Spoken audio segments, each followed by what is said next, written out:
part-2, shlok number 11th. Dhyan heyast vrittya. By meditation, their gross modifications are to be rejected. Commentary on Sri Patanjali Yoga Sutra by Swami Vivekananda.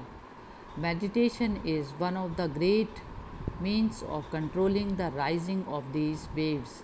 By meditation, you can make the mind subdue these waves, and if you go on practicing meditation for days and months and years until it has become a habit, until it will come in spite of yourself, anger and hatred will be controlled and checked. Shlok number 12th. Klesh mulaha karmashayo drishta drishta janma ved niya. The receptacle of works has its roots in these pain-bearing obstructions, and their experience is in this visible life or in the unseen life. Commentary on Sri Patanjali Yoga Sutra by Swami Vivekananda. By the receptacle of works is meant the sum total of samskaras. Whatever work we do, the mind is thrown into a wave, and after the work is finished, we think the wave is gone. No, it has only become fine, but it is still there. When we try to remember the work, it comes up again and becomes a wave. So it was there.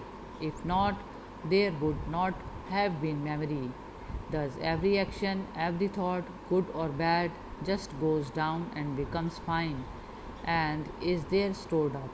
Both happy and unhappy thoughts are called pain-bearing obstructions, because according to the yogis, they in the long run being pain. All happiness which comes from the senses will eventually bring pain.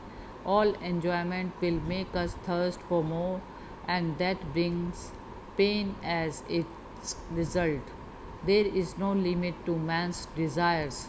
He goes on desiring, and when he comes to a point where desire cannot be fulfilled, the result is pain.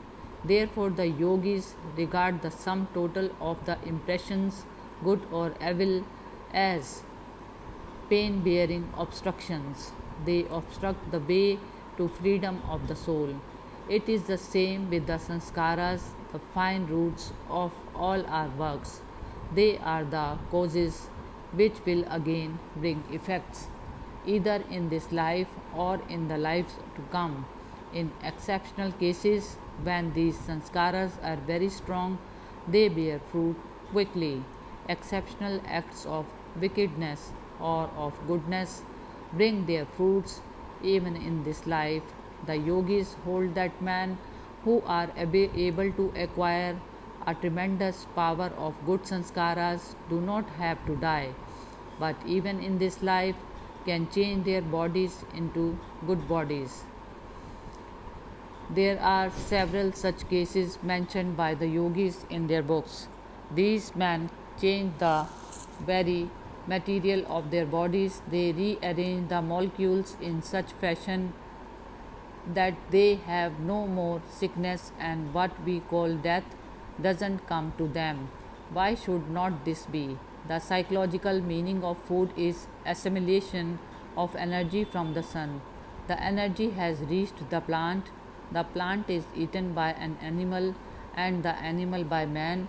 The science of it is that we take up much energy from the sun and make it part of ourselves. That being the case, why should there be only one way of assimilating energy? The plant's way is not the same as ours.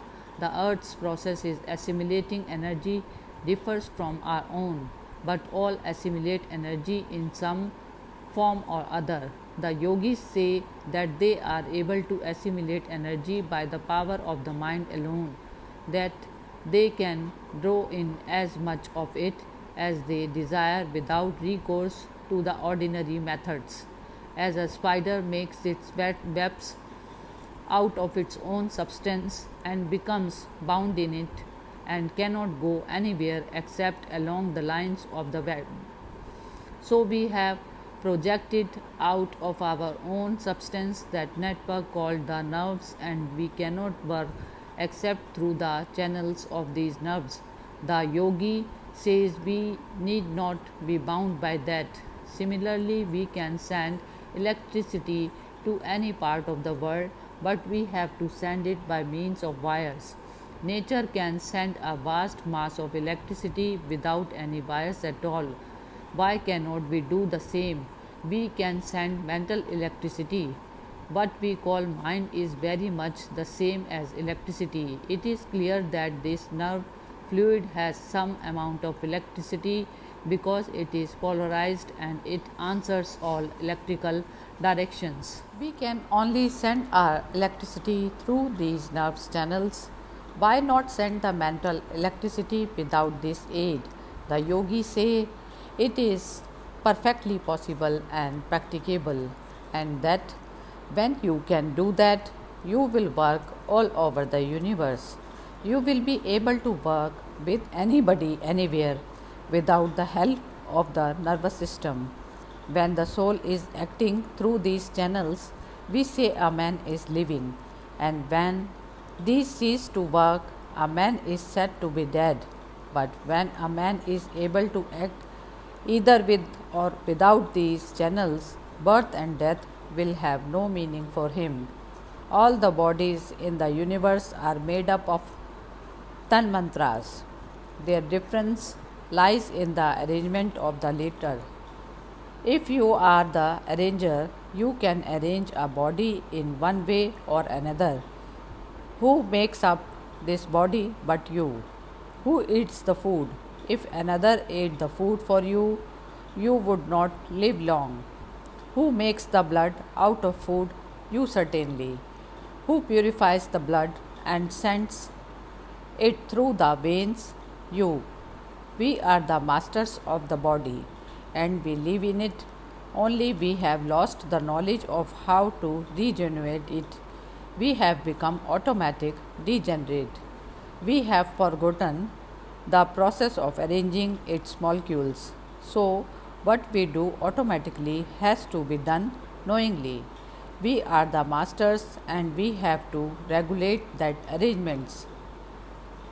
And as soon as we can do that, we shall be able to regenerate just as we like, and then we shall have neither birth nor disease nor death.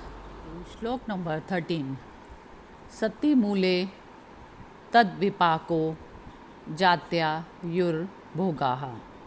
The root being there, the fruition comes in the form of species, life, and experience of pleasure and pain. Commentary on Sri Patanjali Yoga Sutra by Swami Vivekananda. The roots, the causes, the sanskaras, being there, they manifest and form the effects. The cause dying down becomes the effect getting subtler becomes the cause of the next effect. A tree bears a seed, which becomes the cause of another tree, and so on. All our works now are the effects of past sanskaras. Again, these works becoming sanskaras will be the causes of future actions, and thus we go on. So, this aphorism says that the cause being there, the fruit must come in the form of species of being. One will be a man, another an angel, another an animal, another a demon. Then there are different effects of karma in life. One man lives 50 years, another 100, another dies in 2 years and never attains maturity. All these differences in life are regulated by past karma. One man is born, as it were, for pleasure. If he buries himself in a forest, pleasure will follow him there. Another man, wherever he goes, he followed by pain. Everything becomes painful for him. It is the result of their own past. According to the philosophy of yogis, all virtuous actions brings pleasure, and all vicious actions bring pain. Any man Who does wicked deeds is sure to reap their fruit in the form of pain. To Shlok number 14. Te hrad paritap phala punya punya hetu twat. They bear fruits as pleasure or pain caused by virtue or vice.